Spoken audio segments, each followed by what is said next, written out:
So, hi friends, how are you? Hope you are well at your home. So I am Ranjay singer. उम्मीद करता हूँ आप अपने घर पर सब परिवार सकुशल हो। फ्रेंड्स, आज का हमारा टॉपिक है use of should, ought to and must. Friend, अगर आप इस चैनल पर नए हैं तो प्लीज़ हमारे चैनल को सब्सक्राइब कर दें और बेल आइकन को दबाना मत भूलना and please share our channel. Students, आज का हमारा वीडियो बहुत ही इंटरेस्टिंग और आपकी इंग्लिश के लिए बहुत ही हेल्पफुल होने वाला है, तो प्लीज़ वीडियो को बिल्कुल भी स्किप ना करें और वीडियो को अंत तक ज़रूर देखें। अगर आपने वीडियो अंत तक अच्छे से स्टडी कर लिया तो आप 100% आज के टॉपिक में महारत हासिल कर लेंगे। तो बने रहिए हमारे साथ वीडियो के अंत तक। So students, let's start with should. So guys, in these all of modal auxiliaries सभी का अर्थ लगभग एक समान ही होता है, लेकिन इनमें कुछ छोटा सा डिफरेंस है जो आज हम आपको बताने वाले हैं बहुत ही सिंपल शब्दों में। सो गाइज, स्टार्ट करते हैं शुड के साथ। तो जो इसकी सिंपल सी डेफिनेशन है यूज ऑफ शुड में, कि शुड का अर्थ होता है चाहिए। मतलब कोई वाक्य बोलें, उसके अगर अंत में चाहिए आए तो हमको समझ लेना चाहिए कि यहाँ पे शुड का अर्थ बिल्कुल सिंपल है और हमें यहाँ पर शुड को यूज करना है। तो पूरा पढ़ते हैं। ये शुड का अर्थ होता है चाहिए, अर्थात जिन वाक्यों में ड्यूटी, एडवाइस, गेज या एम को प्रकट किया जाता है वहाँ शुड का यूज होता है। सिंपल सी बात है कि जिन वाक्यों के अंत में चाहिए होता था उन वाक्यों में ड्यूटी, एडवाइस एवं गेज का या एम को प्रकट किया जाए वहाँ शुड का यूज होता है। तो जैसे कोई कार्य है, अगर उस कार्य को हमें करना चाहिए या फिर कोई हमसे कह रहा है या हमें एडवाइस दे रहा है या फिर वो हमारी ड्यूटी है, तो उस वाक्य को इंग्लिश में ट्रांसलेट करने के लिए हमें शुड का प्रयोग करना चाहिए। आइए किसी एक दो एग्जाम्पल्स की सहायता समझने की कोशिश करते हैं। तो हमारा पहला एग्जाम्पल है, जैसे कि हमें प्रतिदिन खेलना चाहिए। तो गाइस, इसको अच्छे से समझते हैं। यहाँ पे लिखा है शुड का अर्थ होता है चाहिए, तो इस सेंटेंस में लास्ट में जो एक शब्द लिखा है वो है चाहिए। और जो दूसरी चीज़ पॉइंट हमको पकड़ना है इस सेंटेंस को इंग्लिश में ट्रांसलेट करने के लिए, वो इसमें ये है कि जिन वाक्यों में ड्यूटी, एडवाइस, गेज या एम को प्रकट किया जाता है वहाँ शुड का यूज होता है। तो इस वाक्य में हमें अपनी ड्यूटी को प्रकट करते हुए ये सेंटेंस पूरी तरह से शुड के अनुरूप ही लग रहा है, क्योंकि हमें प्रतिदिन स्कूल जाना चाहिए, ये हमारी ड्यूटी है। तो यहाँ पे हम शुड का प्रयोग करते हैं। तो इसको ट्रांसलेट करते हैं। इसका ट्रांसलेशन होगा we should play every day. ठीक है ना। तो अगले एग्जाम्पल की ओर बढ़ते हैं। दूसरा एग्जाम्पल है, हमें लगता है जैसे कि यह कलम लगभग 2 साल पुरानी होगी। यह कलम लगभग 2 साल पुरानी होगी।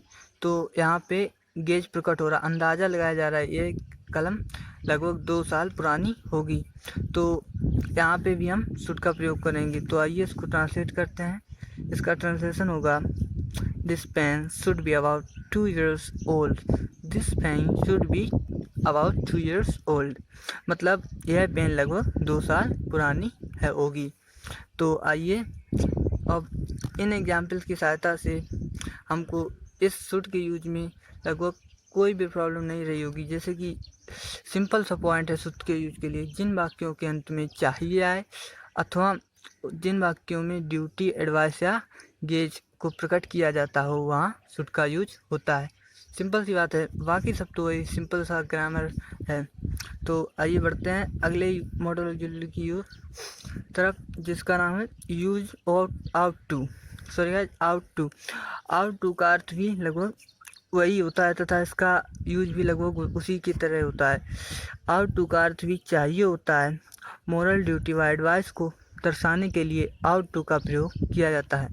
सिंपल सी बात है, जब कोई नैतिक कर्तव्य या कोई हमें सलाह दे तो उसको दर्शाने के लिए हम आउट टू का प्रयोग करते हैं।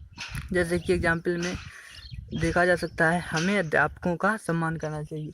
यह हमारा नैतिक कर्तव्य है, क्योंकि अध्यापक हमारे गुरु होते हैं तथा वो हमें शिक्षा देते, इसलिए हमें उनका सम्मान करना चाहिए, हमारा नैतिक कर्तव्य है। तो इसको भी हम आउट टू की सहायता से बनाएंगे। जैसे कि we are ought to respect our teacher. So as simple सा सेंटेंस है और बहुत ही आसानी से ट्रांसलेट हो गया, we ought to respect our teacher. So अगले एग्जाम्पल्स को करते हैं। हमें प्रतिदिन पढ़ना चाहिए। तो इस सेंटेंस में भी हमें अपनी ड्यूटी का पता लग रहा है तो यहाँ इसको ट्रांसलेट करेंगे be ought to study daily. तो बस सिंपल सा यूज है, जहाँ पे नैतिक कर्तव्य अथवा सलाह को दर्शाया जाए वहाँ पे आउट टू का प्रयोग करते हैं। तो सोचता हूँ और उम्मीद करता हूँ कि इसमें आपको भी कोई कठिनाई नहीं होगी। तो बढ़ते हैं अगले मॉडल वीडियो की ओर, जिसका नाम है मस्ट। तो इसमें बस इन दोनों से हल्का सा थोड़ा सा डिफरेंट है, वो भी बहुत ही सिंपल सा।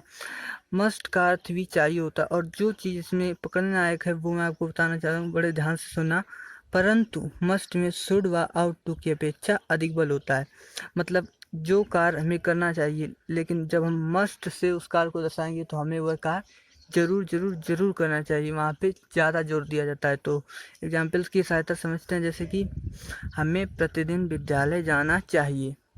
तो ये हमारे ज़रूर जाना चाहिए, क्योंकि हमारे भविष्य का सवाल है और यहाँ पे ये बहुत ही इम्पोर्टेंट है। तो यहाँ पे आउट टू व शुड से अधिक बल दिया जा रहा है, तो यहाँ पे हम मस्ट का यूज़ करेंगे। एग्जाम्पल में देखते हैं, जैसे कि be must go to school daily. ठीक है, सिंपल सा ट्रांसलेशन है। बस आपको ये चीज़ इसमें पॉइंट को पकड़ना है अच्छे से कि मस्ट में शुड व आउट टू की अपेक्षा अधिक बल होता है। ठीक है, तो अगले एग्जाम्पल की ओर बढ़ते हैं। तुम्हें शाम से पहले यह कार्य खत्म कर लेना चाहिए। ठीक है ना, तुम्हें शाम से पहले यह कार्य खत्म कर लेना चाहिए।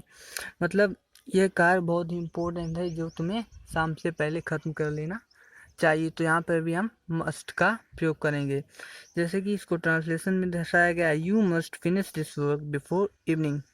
ठीक है, सिंपल सा यूज है,